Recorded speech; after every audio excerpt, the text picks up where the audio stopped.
Isinagawa kamakailan ang 22nd ASEAN Transport Meeting sa Philippine International Convention Center o PICC.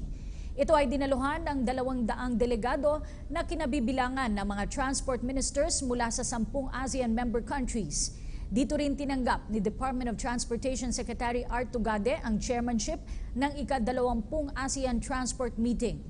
Ang detalye sa ulat ni Marita Muahe. Tinanggap ni Department of Transportation Secretary Arthur Tugade ang chairmanship ng ika-22 ASEAN Transport Meeting sa PICC.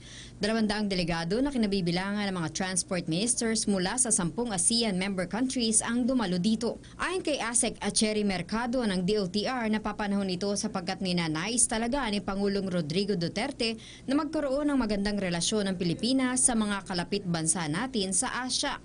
The President wants us also to have closer ties with our neighbors, no? So we really want to harness this relationship with our ASEAN neighbors. Ang mga planong ito ay nakadesign upang mapagbuti ang trade facilitation, bawasan ang transport cost at makapagbigay ng mas madaling access sa mga importanteng merkado sa Southeast Asia.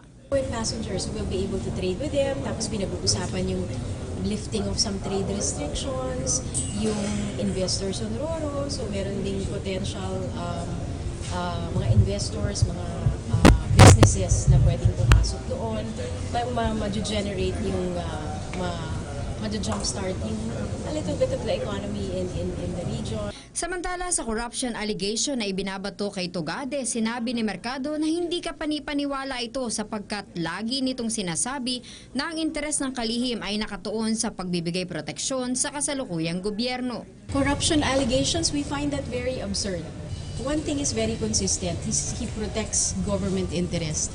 And for me, the allegations of possible corruption, sabi nga niya, you can accuse me of anything but you cannot accuse me of being corrupt.